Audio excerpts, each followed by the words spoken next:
Alguma coisa só que eu sei ler. Só alguma coisa que eu sei ler. Porque nós moramos um mês, nós estávamos morando num sítio, outro mês nós estávamos morando no outro. Meu pai não tinha parada certa de morada. Nós não tinha casa própria, né? Aí nós não tinha lugar de ficar. Ficava tomando conta de sítio, fazenda, essas coisas. Eu quase nem aprendi a ler, porque naquela época ninguém tinha colégio lá no norte, né? Mas foi através dos colégios mesmo que apareceu lá, né? Estudei bem, mas eu não fui muito bem pra escola, não. Eu nunca gostei de escola. Estudei, aprendi o máximo ler e escrever e parei na 6ª série, mas eu nunca me dei muito bem com o estudo também, não. Meus primeiros dias de aula foi gostoso. Quando eu comecei a aprender a ler, eu comecei a conhecer as coisas, achei ótimo. Eu entrei na escola, né, e meu pai incentivou para estudar, e aí a gente aprendeu. Ensinou a primeira letra, beabá. Lá na escola, na roça, eles não davam esse exercício nenhum, né? Era só a matéria do caderno. Eu me lembro, desde 82, comecei a estudar, né?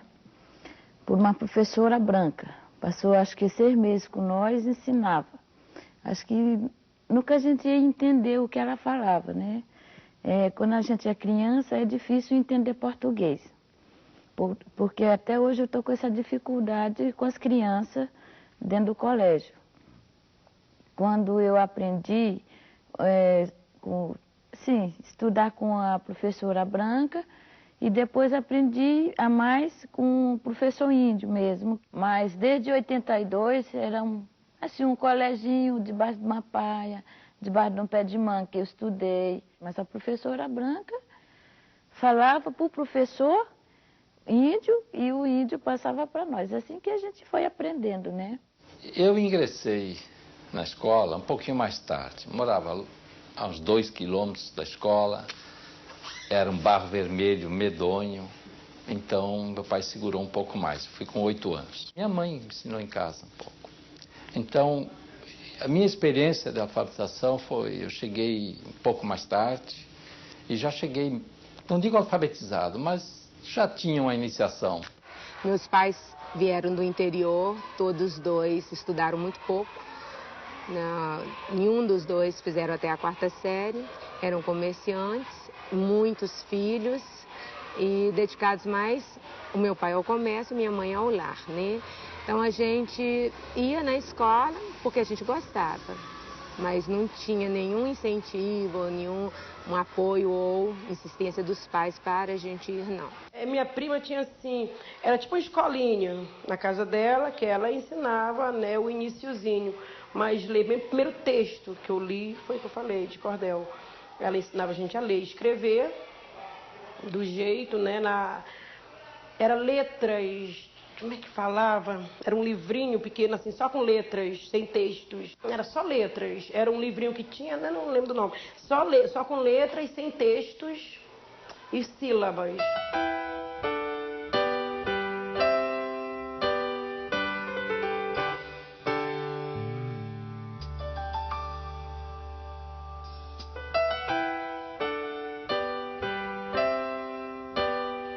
O processo de conquista da alfabetização no Brasil foi um processo muito lento, de tal sorte que hoje ainda a gente tem algo como 17,5 milhões de analfabetos entre a população de 10 anos e mais no país.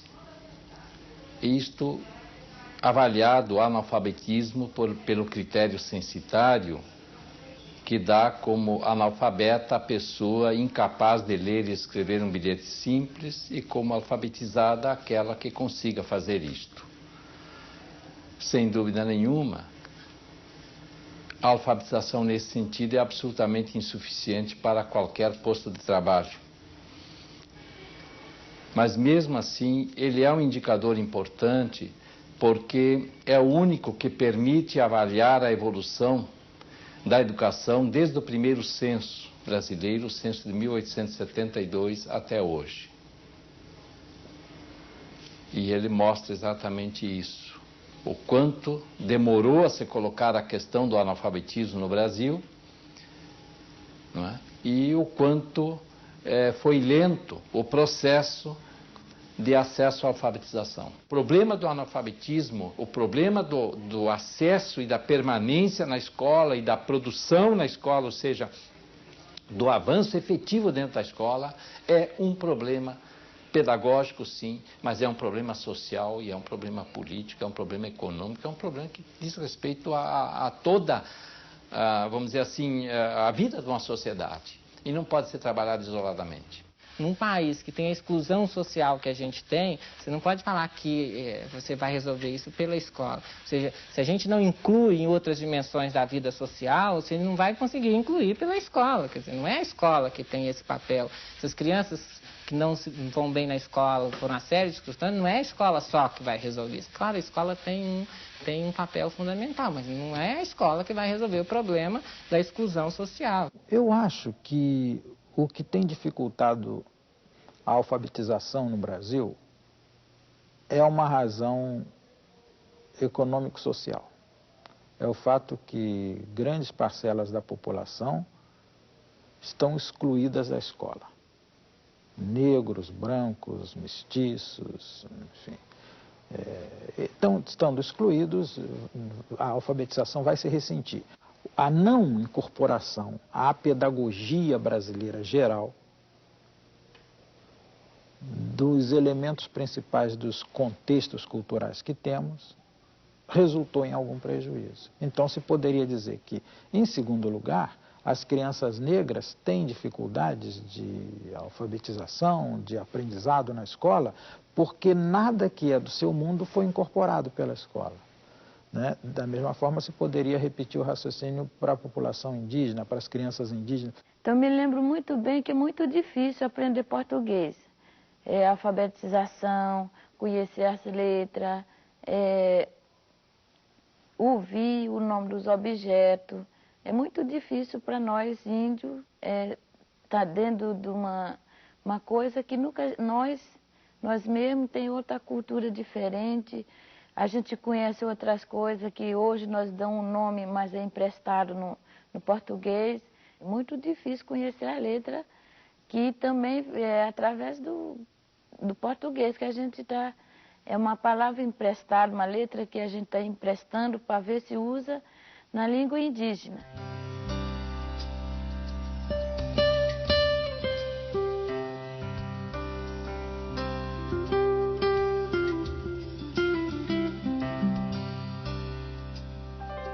Eu ensinava para elas, falava, vocês têm que estudar para não ficar igual eu, que eu não sei ler, sou analfabeta.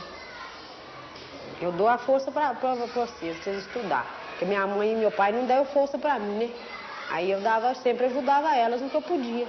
Minha neta, a mesma coisa.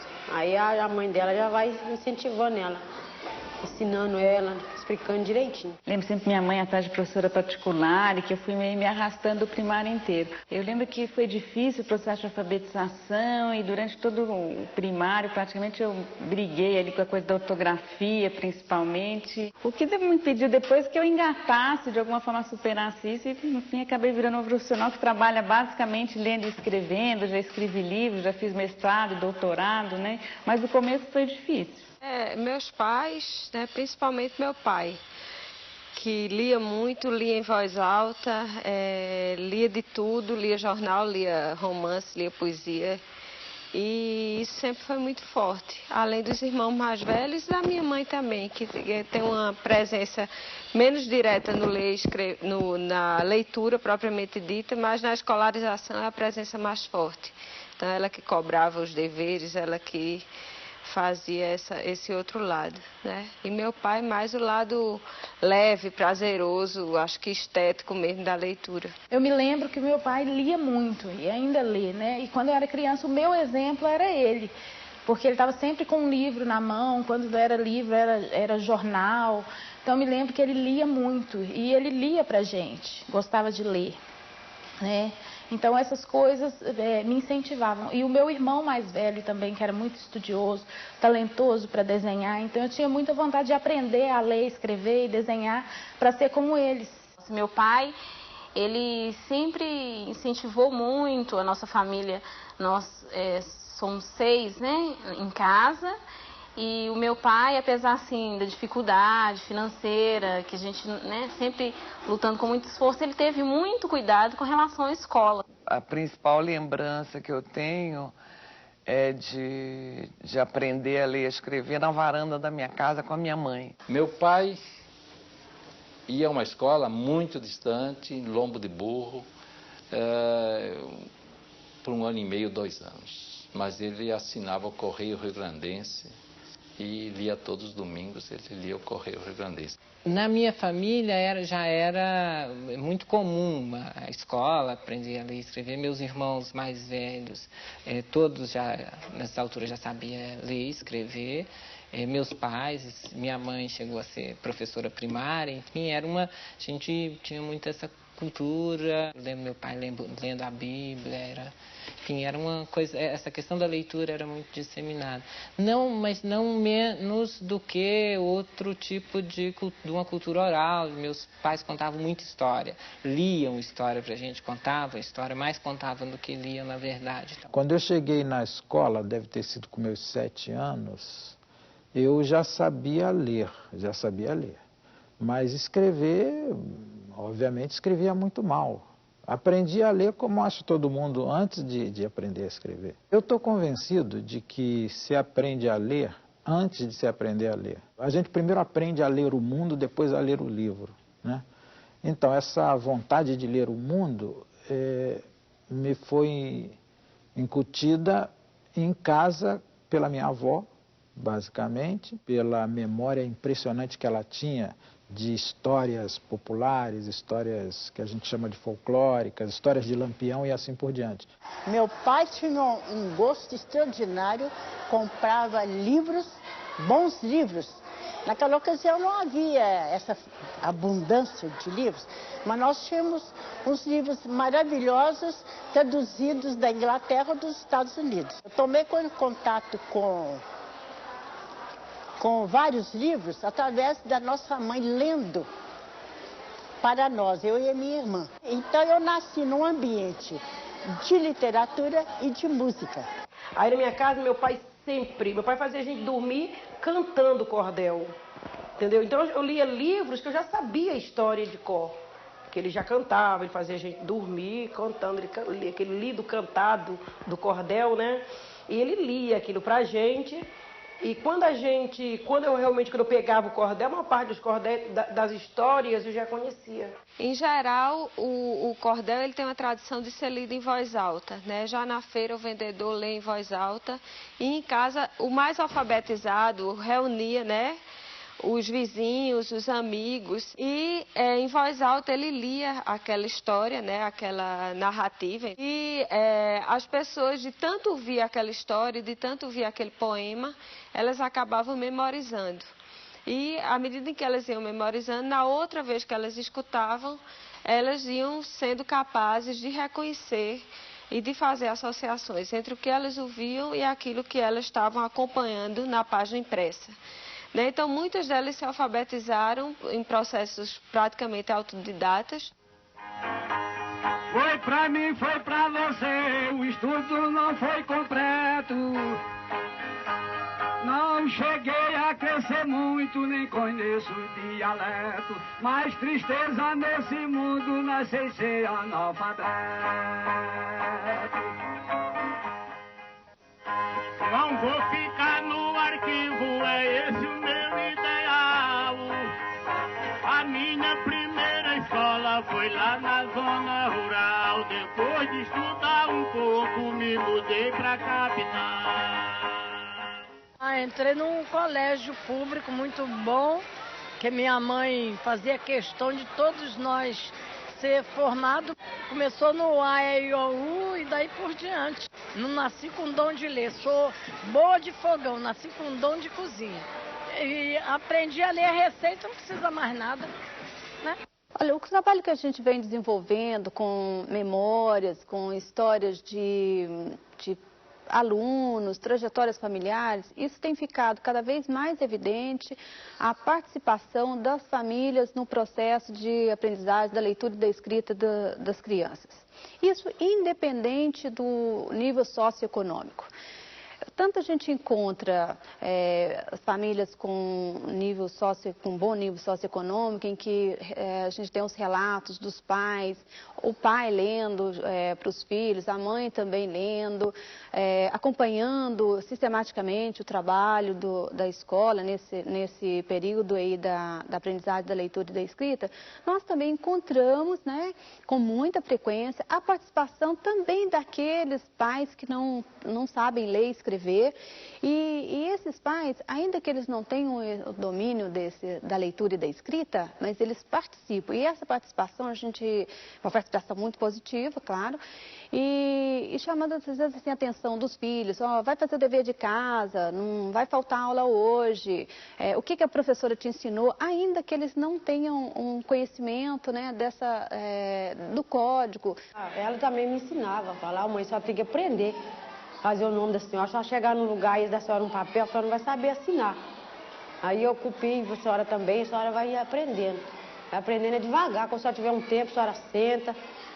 Ela só pensa em serviço, tem que aprender a fazer o nome, assim, vai falar pra mim. Às vezes acontece assim, da própria filha também, uma vez alfabetizada, e ensinando, se prontifica a ensinar os pais, né, ou a mãe, né, nessa aprendizagem. Tá? Então, o que a gente vê que é cada vez mais frequente, com uma certa...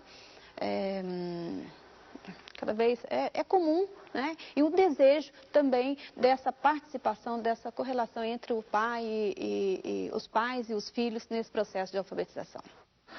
Sempre assim, ela sempre incentivou a prestar muita atenção no que a professora falasse, pelo simples fato de que ela não sabia ler e nem escrever. Então ela sempre incentivava: vai para a escola, presta atenção no que a professora falar, porque quando você chegar em casa, se você tiver dúvida, eu não vou conseguir jamais te ensinar a fazer qualquer coisa. Então ela sempre incentivou. Eu tinha muito interesse em estudo, em saber ler, mas tinha muito medo de falar as coisas, muito medo de perguntar. Então, aí houve uma vez em que eu tinha dúvida, não estava conseguindo fazer um certo tipo de exercício, e a professora, muito paciente, por saber que já tinha repetido várias vezes com ela, então ela foi pegando, assim, todas as aulas que tinha de português, ela sempre me dava textos para ler para a sala toda. Aí eu ficava com vergonha, assim, tinha medo, muito, né? A gente fica ansioso, fica nervoso, tropeçava muito, sabe? Aí ela falou: tá vendo? Não tem bicho nenhum, você sabe ler. Eu aprendi a ler e escrever em 1982, no primeiro ano do ensino fundamental. Eu me lembro que a professora misturava os métodos, né? Aprendi a ler pelo método fônico e o global, que era o barquinho amarelo. Então, me lembro das historinhas, né? Que tinha o barquinho, balança na água para lá e para cá, essas coisas, só as imagens do livro, que eram tudo muito colorido, né? Que eu me lembro de pouca coisa. Exercícios de coordenação motora, de passar muito em cima de linha, tinha linhas que iam fazendo assim, as quadradinhas, os triângulos, e sempre a gente passava assim, o início do ano, eu me lembro que eram muitos exercícios repetitivos. Preenchia folhas e folhas do caderno com aqueles exercícios de coordenação motora. Só então a gente foi para as letrinhas, começava com as letrinhas, e ela fazendo os barulhinhos, cada letrinha era uma coisa. O P, me lembro que era o martelinho do papai, o J era o cabo do guarda-chuva, eram umas coisas assim. Eu lembro bem, na época eu fui para a escola, fui para o jardim de infância e eu queria ser alfabetizado. E lá era só brincar, tinha uns carimbinhos com as vogais. E era um método alfabético, de fato. Eu encontrei um dia desse uma cópia da cartilha que eu tinha na época. Era um método de adição de letras. A, B mais A, B mais E, B, não é? E, enfim, é incrível porque 4 anos depois, na mesma escola, meu irmão estava sendo alfabetizado com um método então considerado revolucionário, que era um método de palavra-ação, que eles passavam todo um semestre memorizando um repertório de palavras para depois se fazer um trabalho de decomposição, de pensar em unidades menores. Eu não. Eu, um pouquinho antes, vivi um processo bastante conservador. O método alfabético é um dos mais antigos, não é? De estar realmente compreendendo a duras penas como é que a coisa funciona, porque tinha que memorizar o nome da letra, somar letra com letra e o aluno que se desse ao trabalho de resolver o problema. Na época que eu entrei na escola, não tinha, por exemplo, essa preparação que as crianças têm hoje, de prezinho, né? Eu entrei na escola com quase 7 anos de idade, mas eu me lembro muito bem que foi quando a gente começou a encaixar a letra consoantes, né, com as vogais, então eu comecei a perceber, foi a partir de então que automaticamente a gente vai aprendendo a ler, né? Eu acho que quando eu fui para a escola, eu já sabia ler e escrever, pelo menos o básico. Né? E da cartilha da Lili, que é assim, inesquecível, aquela capa e aquelas histórias, aquelas frases. E depois já me lembro, eu acho que eu dou um pulo, que eu já me lembro de mim leitora, mesmo descobrindo livro na garagem da minha casa, e começando a mexer neles, a descobrir histórias, coisas. E aí, acho que daí pra frente foi nunca mais parei, né? Eu lembro que eu usei para aprender a ler uma cartilha do Barquinho Amarelo, que era uma cartilha, mas isso está mais relacionado à leitura para mim. Eu tenho a impressão que a gente ia lendo ou relendo a cartilha de tal forma que a gente ia quase que decorando. O Barquinho Amarelo, eu me lembro muito porque era algo que a gente brincava também na rua com barquinho, quando chovia, alguma coisa. Isso me lembrava muito, passava um pouco para a parte da minha experiência. Sobre escrita, eu lembro que eu tive imensa dificuldade de aprender a minha ficha. Era uma ficha que mantinha nome da escola, e assim, eu sei que eu passei para o 2º ano sem aprender a ficha direito. Eu me lembro que essas coisas do barquinho, do rio, no livrinho, né, Barquinho Amarelo, eram coisas muito distantes. Eu morava num centro urbano, sempre morei, então aquela coisa de um rio, do barquinho de papel, não tinha nada a ver com o que eu vivenciava. Quando eu fui para a escola aprender o grupo escolar, aprender a ler e escrever, fui alfabetizada por meio da cartilha Sodré, aquela da famosa lição da patanada, patapá, nadaná, né? E me lembro muito bem que isso era uma atividade importante para mim, era muito importante, era um exercício de escrita. Havia um período preparatório incipiente ainda, porque eu cursei o 1º ano do grupo escolar em 1961. Ainda o período preparatório já estava em voga, mas ainda não era tão expandido, porque não tínhamos pré-escola, aprendíamos ali mesmo, né? E era o traçado da letra que interessava em primeiro lugar, que era reforçado por meio de cópias e por meio de ditados. Mas a esse trabalho com o texto, o período inicial, se seguia o momento em que se considerava o aluno alfabetizado. Esse ritual era muito importante. Uma vez alfabetizados, ou seja, tendo aprendido a ler e escrever, nós então tínhamos direito a ler o primeiro livro, que na verdade era o primeiro livro de leitura. Sou da época da cartilha, do ABC. Foi com a cartilha da abelhinha. É isso.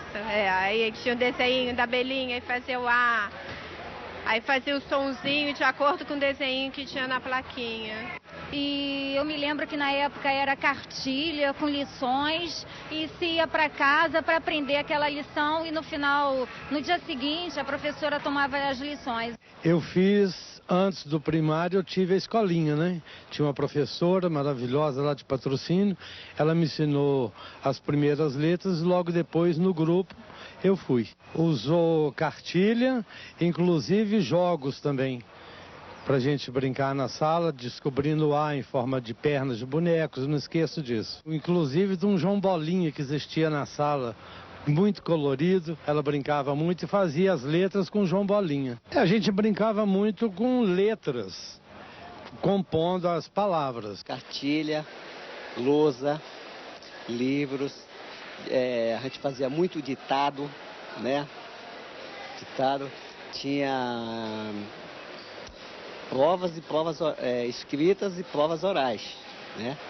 Então é completamente diferente. Eu não tenho lembrança nenhuma do processo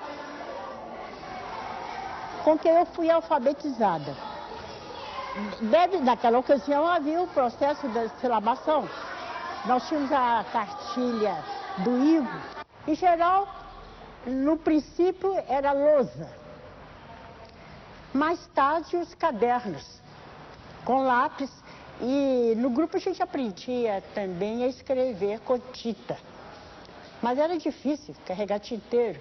Tanto que as carteiras antigas tinham um buraco para pôr tinteiro. Hoje não se usa mais isso, porque tem caneta tinteiro. E tudo hoje é muito mais simples. E caderno era muito usado. Havia, sim, as professoras, nós tínhamos um dever de casa. Ditado, aritmética, e muito problema para resolver. Isso era feito em casa e a professora religiosamente corrigia na sala de aula.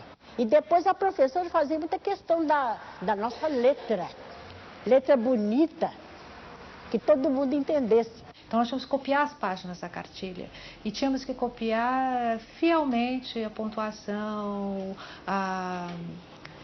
o espaço, né? A ideia de que o parágrafo eram os 2 dedinhos, tal, fielmente até a composição, o espaço gráfico tem que ser respeitado, copiado.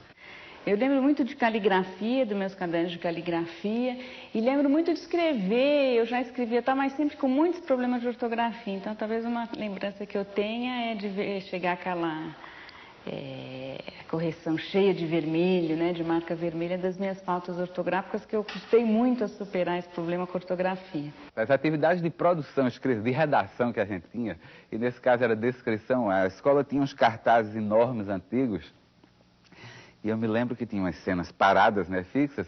Tinha um que era o converscote, o piquenique, né, uma palavra que é portuguesa, o piquenique. E era uma cena lá de um campo e a gente tinha que ficar descrevendo realmente de uma maneira bastante estática. Eu que vi, esse exercício era um tanto repetido durante as séries iniciais, né.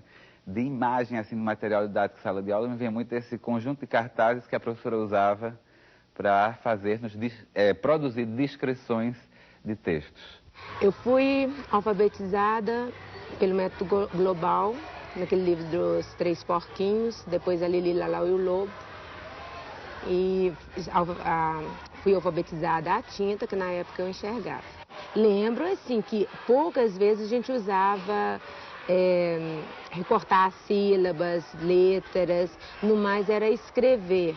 A gente usava muito quadro, porque na época não tinha mimeógrafo, não tinha livro didático, estava começando a surgir nas cartilhas, né? Mas não, era mais quadro e giz. Eu me lembro do método, né? Era um método global, era uma cartilha que se chamava Os 3 Porquinhos. Lembro muito da primeira lição, que era uma que falava assim: era uma vez, 3 porquinhos, palhaço, palito, Pedrico. E acho que tinha, mas eu acho que isso não é verdade, não. Mas eu não sei se é uma memória inventada, mas eu lembro que tinha uma história de olé, olá, porque quando eu escrevia as primeiras redações, eu sempre terminava também falando olé, olá. Então era o cachorrinho totó. O cachorrinho totó é bonito. Viva o cachorrinho totó, olé, olá, olé, olá. Não sei por que eu inventei isso. Então, a professora se chamava Dona Efigenia, e eu me lembro muito dos cartazes, porque o método global ele é todo a partir de cartazes, e do pré-livro, que é uma espécie de... A gente vai recebendo folhas, vai juntando, e ao final do período de alfabetização, a gente amarra aquilo fazendo um livro de verdade. E os meninos eram, como sempre, com uma fita azul e as meninas com uma fita cor-de-rosa. Dos materiais que eu lembro, a gente tinha assim uma cartilha, mas a gente conhecia mais como pré-livro. E esse pré-livro, eu me lembro que eu ficava um pouco intrigada com o título dele, que era Meninos Travessos. Eu não sabia muito bem o que era travesso, não entendia muito bem essa palavra, achava uma palavra difícil, a gente brincava, fazia jogo travesso, travesseiro, então não entendia muito. Mas a história desse pré-livro girava em torno de 3 personagens, que eram o Fernando, o Benedito e a Silvinha. E hoje eu sei que eu aprendi a ler e escrever pelo método global, que eram histórias, né, que eu apresentava com as lições com sentido completo, cada lição girando em torno desses personagens.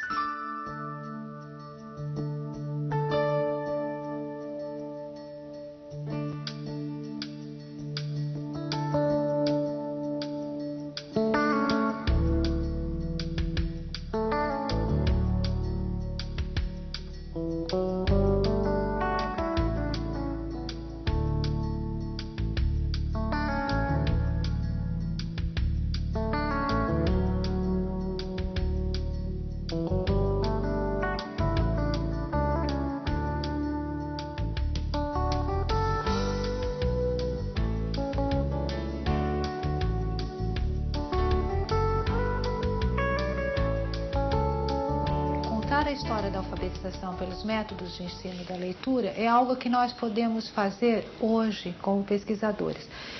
De fato, ensinar a ler e a escrever sempre foi uma questão de método. Por isso os métodos nos ajudam a pensar como foi esse ensino. Durante, por exemplo, o período imperial, por exemplo, aprender a ler e escrever, ensinar a ler e escrever, era algo que podia ocorrer no âmbito da família. Alguém que sabia ensinava as crianças ou um outro adulto a ler e escrever. Mas à medida que foram se depurando e foi se pensando sobre os métodos de ensino da leitura e da escrita, e a escola foi ganhando um espaço, foi se tornando um espaço sistemático, um espaço organizado para o ensino, de fato os métodos para ensinar a ler e escrever ganharam um destaque que até então não tinham. Então, no início do século XIX, o que existe em termos de método é o método individual, que cada professor ensina um aluno individualmente, chama o aluno na carteira dele, então ele não explica para os alunos, chama na carteira, passa exercício, o aluno copia, o aluno desenvolve na sua própria lousa e etc. No início do século XIX ainda começa a organizar um outro método, que é o método mútuo. É um método que tem esse nome porque os alunos se ajudam mutuamente, né? Ou chama também monitorial, que é o professor, com auxílio dos alunos, organiza o ensino. E o ensino da escrita e da leitura, por exemplo, ele é dividido em várias etapas. Tem aqueles alunos que estão aprendendo as primeiras letras e tem aqueles alunos que já sabem as letras impressas e depois tem que aprender letras manuscritas. E para então aprender e ensinar essas práticas, os métodos e a escola se organizam de uma maneira tal que, digamos, podemos dizer que a história da alfabetização está diretamente relacionada com a história da escola e com a metodização do ensino da leitura e da escrita. Há outros modos de contar essa história da alfabetização? Sim, desde que se entenda a alfabetização não como apenas uma atividade escolarizada, mas no âmbito da escola é de fato uma questão dos métodos de ensino. E para completar, eu diria que por ser uma questão de método de ensino e por ter que ser ensinada sistematicamente, as questões relativas à alfabetização ficaram para nós registradas por meio das cartilhas de alfabetização, porque nas cartilhas acabou se condensando o método escolhido pelo autor para ensinar a ler e a escrever. Então é também uma questão de métodos e, por outro lado, é também uma questão relativa às cartilhas de alfabetização. O que é o trabalho de alfabetização na trajetória brasileira é muito marcado por essa discussão de quais são os métodos, os materiais adequados ou mais eficientes na hora de se alfabetizar, não é? A gente vê desde, sei lá, séculos 17, 18, sobretudo do século 18 para cá, toda uma discussão em cima de métodos de alfabetização, métodos analíticos, sintéticos, e isso se arrasta até hoje. É curioso que, apesar da gente ter vivido uma grande revolução dos anos 80 para cá, volta a discussão de uso de métodos A ou B. Por que tanta discussão sobre métodos de alfabetização? Porque o problema permanecia. Nossas crianças têm dificuldade de aprender a ler e a escrever, não é? Então, uma proposta de um novo método é uma proposta também de garantir uma melhor aprendizagem por parte do aluno, que até hoje nós ainda não alcançamos. Mas há também que se considerar que o próprio conceito de leitura e de escrita veio se transformando e o próprio conceito de ensino e aprendizagem de leitura e escrita também. Há um tal ponto que hoje, né, como as condições sociais e econômicas são outras, a alfabetização, a questão do ensino da leitura e da escrita, continua sendo um problema estratégico para um país como o nosso. Porém, tudo indica que esta discussão, que tendeu a se alargar com o alargamento do conceito de leitura e de escrita, englobando o próprio conceito de texto, porque uma coisa era ensinar a ler palavras, uma coisa era ensinar a ler frases no início do século XX. Ao final do século XX, entrando no século XXI, nossa discussão é ensinar a ler e produzir textos. Bem, e esse próprio conceito de texto é um ganho recente introduzido no âmbito do ensino da leitura e da escrita pelos avanços da linguística contemporânea a partir dos anos 1960 e 70. Eu acho que esse foi um outro ganho. Eu acho que nessa segunda metade do século XX, não é? Que a alfabetização passou a ser a ter um interesse muito grande para várias áreas, né? Então hoje nós temos produção sobre alfabetização, sobre letramento, na antropologia, na psicologia, na linguística, na história, não é? Na própria filosofia, não é? Contribuindo para pensar esse processo de uma maneira menos simplista, não é, como nós sempre vimos, e muito mais complexa. Quer dizer, muitos fatores estão interferindo aí nesse processo e muitas questões, então, têm que estar organizando uma teoria social da alfabetização, né, para que a gente possa realmente estar alfabetizando e letrando, né, a população desse país. O problema metodológico, o problema da inclusão de crianças de diferentes universos culturais e o problema das condições de trabalho. Se esses são os 3 problemas principais que o professor enfrenta, eu acho que esses devem ser os principais problemas que a pesquisa deve se colocar. Acho que há solução, sim. E eu posso dizer, né, um pouco pela experiência com professores, que é muito difícil. Isto não é fácil. Não é fácil dizer a um professor que ele pode começar a alfabetizar pedindo aos seus alunos que produzam texto. Desde que se entenda como texto, né, não apenas uma sequência verbal perfeita, né, organizada, mas que se entenda a possibilidade de o sujeito interagir com o outro por escrito e construir sentidos para a sua própria existência, né? E a partir daí para a interação com o outro. Então foi aí que eu descobri que eu podia ler em qualquer lugar e que sabia ler, né? Que eu sabia das coisas. Então era escondido dentro de mim. Na verdade, precisava de um espaço de abrir, né? E a professora me incentivou muito. Eu tenho lembrança de algumas professoras. Com tanto tempo passado, é difícil precisar essa lembrança. Pode ser que eu seja injusto com alguma delas. Lembro da professora, ela, quer dizer, não lembro o que ela fazia em sala, não lembro disso. Eu lembro da figura física dela, né, que eu gostava dela, mas mais do que isso eu não lembro, não. Olha, eu me lembro que eu não fiz jardim da infância, eu não fiz pré-escola. Eu entrei para a escola já com 7 anos, no grupo escolar Dona Leonina, no interior, em Grosília. E eu aprendi a ler e escrever com 7, então, no primeiro ano do grupo, né? E me lembro bem da minha professora, Dona Cecília. Foi com ela que eu aprendi a ler e escrever. Era brava. Chamava Dona Nelcina. Era a professora do interior, né? Que quebrava até régua na cabeça da gente. Ela era muito brava. Eu não me lembro muito das aulas, nem das professoras. Eu lembro das professoras. Das atividades, não. Lembro dos cartazes. Eles ficaram, assim, bem fortes na minha mente. Tanto a história, né, dos 3 porquinhos, quanto da Lili. Então, eu lembro muito dos cartazes. Por isso eu imagino que eu deveria ter copiado eles muitas vezes, né? Deve ter sido muito explorado. Mas das aulas em si, eu não lembro, não. Lembro de colegas, lembro de gostar de estar na escola. Como é que eu aprendi? A professora minha,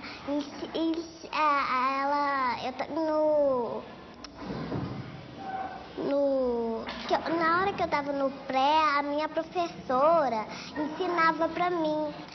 E os outros todos sabiam, menos eu. E ela foi lá e passou no quadro pra gente copiar uma historinha. Aí a gente copiou no nosso caderno. E como é que eu escrevia? Eu escrevia pra ela as coisas que ela mandava escrever o título da historinha no papelzinho pra ela, menos no meu caderno, que é o meu caderno de estudar. E, né, fazer historinha, essas coisas assim. Aí a gente foi lá, como eu aprendi, eu passei. Aí depois eu fui lá e aprendi essas coisas, a escrever, a ler. É lá que você aprende a ler, a escrever, a contar e a cantar. Todas as escolas têm paredes, portas, janelas, telhado e sala de aula onde a professora ensina as lições e a gente aprende A, L, O, I, S, um outro I e um O. Aloysio Barbosa Felipe. Carolina Duarte Freitas, Olivena Costa. C, A, R, O, L, N, E. A letra E, L, I, A e S. Elias, Daniel e Gonçalves de Souza. E Ica Silva. Tem não, começa com I.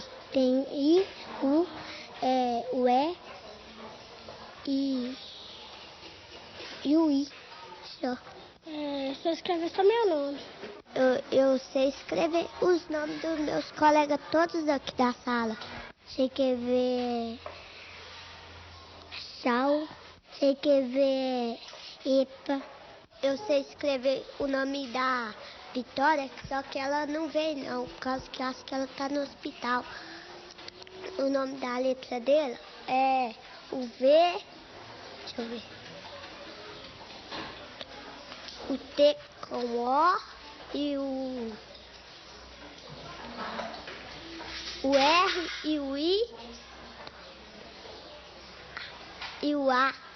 Aí a professora passou no quadro de um livrinho de historinha e colocou no quadro pra gente. Aí a gente foi lá e o que a gente fez? Aí a gente copiou no nosso caderno. Aí a gente foi lá e a professora mandou eu ler. Aí eu li pra professora. Pé e o som, tá legal? E eu vou dar os pedacinhos. Aí você vai treinando. Eu não sei qual vai ser primeiro. Pode ser o som, pode ser o Gé, e pode ser o pé. E você vai ficar de olho nas letrinhas, tá bom? Então vamos lá, de quem é esse aqui? Ninguém sabe? Será que é Adelmo ou Adalberto? Por que Adalberto? E agora? Então, ó, Jefferson, a gente vai começar a fazer os pedacinhos. É a Beatriz? Não. Ah, por que não é o seu, Zé? É porque que tem o B, o E, o R. Tem o R também, Yuri, é o Ber. Quem tem Ber no nome? Adalberto. Tem esse pedaço do seu nome, Jefferson? Não. Tem? Tem ou não tem? Tem. Bora, me dá aqui. Adalberto, aqui, olha. Empresta o seu nome, Jefferson. Tem ou não tem? Tem. Tá vendo, Adalberto? É o segundo pedacinho dele. Então é o Gé, o Fé ou o Som? Som. O som? Fé. É o do meio. Gé, não é o Gé, é o Fé. Tá escrito Jefferson? Não. Tá escrito Jefferson? O nome todo? Mas tá escrito Jefferson aqui? Presta a fichinha, Jefferson. O nome. O nome todo, Jefferson. Rápido, Jefferson. Tá escrito esse nome todo aqui? Não. Então tá escrito qual? Só um? Só dois. Só? Então vamos ler aqui, Gabriel. Todo mundo aqui, ó. Gé, Som. Só tá o Gé. Só o primeiro. Toma, Jefferson. Vi. Isso, Luísio. Não é o Vi. O Vi é Vic. É Vida Vitória. Então eu procuro levar para dentro de sala a escrita com a sua função prática. E a parte da decodificação e codificação, que seria a técnica mesmo do ler e escrever, aí a gente vai para os jogos, ou as brincadeiras, ou na hora mesmo dos registros no quadro, eu vou chamando atenção para as convenções que eles precisam conhecer, que eles não percebem. O que é muito difícil. É muito difícil. Essa é a grande dificuldade da alfabetização, me parece, porque o menino... Tem um poema bonito do Drummond que fala que chama aula de português, qualquer coisa assim, em que ele diz que quando ele entra na escola ele aprende um outro português que é diferente da língua do dia a dia, da língua em que ele dava e levava pontapés, da breve língua do namoro entrecortado, do namoro com a prima. Então, é uma outra linguagem, né, que é preciso aprender. Então, principalmente, é preciso deixar de prestar atenção na alfabetização, deixar de prestar atenção para o aspecto da comunicação, do significado, que é o que a gente presta atenção, a língua do dia a dia é essa, né? É a língua de dar pontapé, para começar a prestar atenção nos sons, no aspecto sonoro da língua, mesmo antes de escrever, mesmo antes de ter contato com a escrita. Sistematicamente na escola. Então, assim, eles iniciam, então a gente tem todo um trabalho do conhecimento deles, como pessoas. Não evito dar muito papel nos primeiros dias de aula, mas eles se conhecerem a escola, aprender o nome, identificar o nome dele, o nome dos colegas, com uma função, né, da identificação do material que eles usam, a identificação dos cadernos, das atividades que eles fizeram e nas brincadeiras. E aí, a partir daí, a gente vai puxando de acordo com o que vai desenvolvendo. Então, nas conversas, quando a gente brinca com as letras, eu vou percebendo o que eles já sabem. Muitos professores têm contribuído muito para nós, não é, repensarmos as nossas pesquisas ou caminhos de pesquisa por conta das práticas muito ricas que eles estão desenvolvendo e do que eles vão levantando nas suas próprias práticas, questões que vão aparecendo novas com as inovações que eles vão desenvolvendo nos seus trabalhos. Então, esse diálogo não é um diálogo assim de quem faz ou produz teoria e de quem produz prática. Quer dizer, os professores também estão produzindo ou iluminando caminhos teóricos muito interessantes, né? E nós lá também, no diálogo com eles, pensando em caminhos práticos, não é? A partir das experiências deles, das questões que eles trazem. Então, acho que a primeira tarefa da pesquisa é compreender o que se passa, compreender o que está acontecendo. E acho que a pesquisa brasileira educacional, ela precisa também parar de querer ser apenas uma pesquisa... ela precisa buscar também intervir de um modo mais adequado. Ela precisa se pensar melhor como uma pesquisa aplicada e que procure testar novas metodologias, procure experimentar novas possibilidades de trabalho em sala de aula. Eu acho que, então, o nosso desafio, o desafio da pesquisa tem de ser o desafio do professor. A gente tem de tomar os desafios e as dificuldades que os professores enfrentam como dificuldades nossas, né? Então, eu estou sempre procurando ler e buscando, porque cada turma traz para mim uma novidade diferente. Porque não é só saber o processo pelo qual eles passam, porque cada criança, eles têm uma certa ponto em comum entre eles, mas não são uniformes, não são iguais, né? Então, eu estou sempre buscando, indo atrás de ex-professores, estou sempre atrás dele, trocando ideias em relação à turma que eu estou acompanhando, em relação às crianças que eu estou atendendo. Mas eu entendo que se não pensarmos a leitura e a produção de textos como inerentes à vida do sujeito, à própria constituição do sujeito, a discussão é vazia sobre que método ou não utilizar, se a perspectiva é construtivista ou não, porque isso é uma questão externa à própria atividade pedagógica. Ela é uma questão periférica no sentido de que não é isso que está em discussão. Eu trouxe esse texto, eu vou ler, depois vai comentar. Vi ontem um bicho na imundície do pátio, catando comida entre os detritos. Quando achava alguma coisa, não examinava nem cheirava, engolia com voracidade. O bicho não era um cão, não era um gato, não era um rato. O bicho, meu Deus, era um homem. Vocês querem falar alguma coisa? Eu quero. Deixa a Larissa falar. Vai, Larissa. O Brasil tem que dar alguma coisa para os mendigos, aí eles vão ficar dentro de casa, eles vão ter cidadania. Para ser cidadão, entre outras necessidades, há uma necessidade humana fundamental, participar de uma cultura escrita. Poder usufruir, né, vivendo numa cultura escrita, no âmbito de uma sociedade letrada e grafocêntrica, poder usufruir dessas condições que essa sociedade oferece. O Projeto Cidadania é um projeto da escola. E o projeto desse ano é tudo pela literatura. Aí a gente está trabalhando muito em literatura. Eu normalmente já trabalho, né? Já é mais a escola toda, tá vendo? Muito na literatura.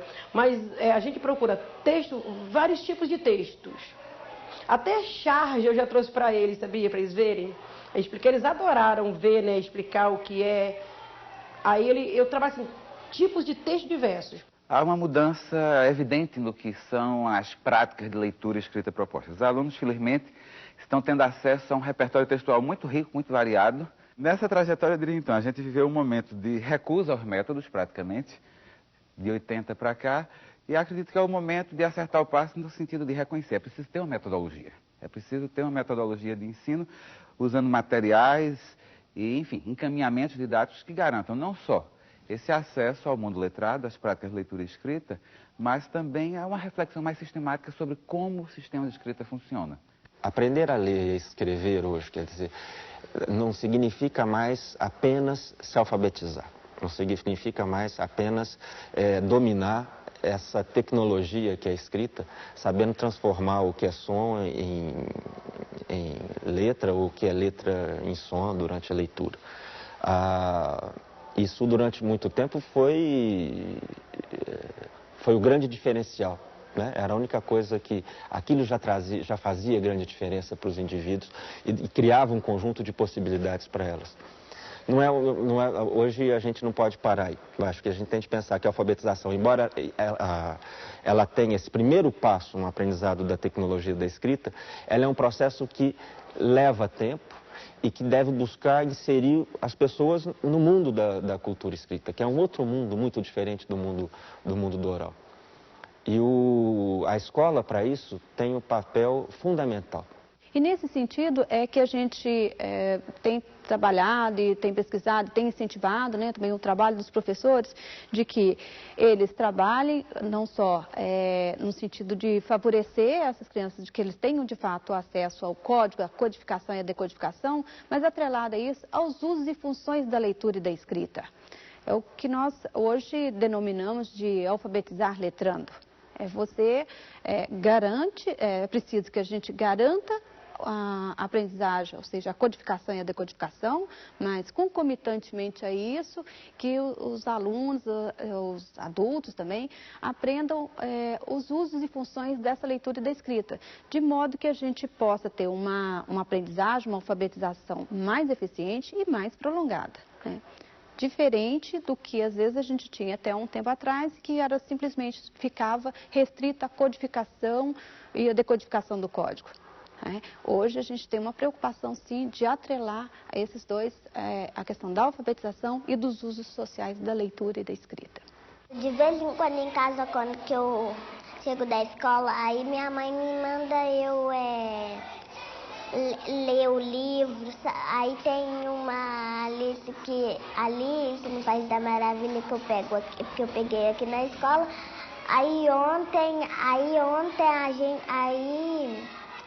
Ontem minha mãe mandou eu ler, eu li pra ela. Aí depois, hoje eu li, foi umas 3 vezes. Aí eu li muito, muito bem. Só que eu li de voz baixinha, baixinha.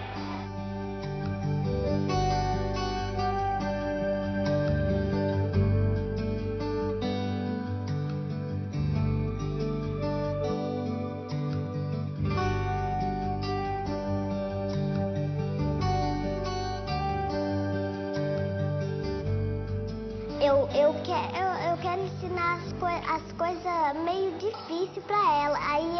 Aí ela vai lá e vai aprendendo.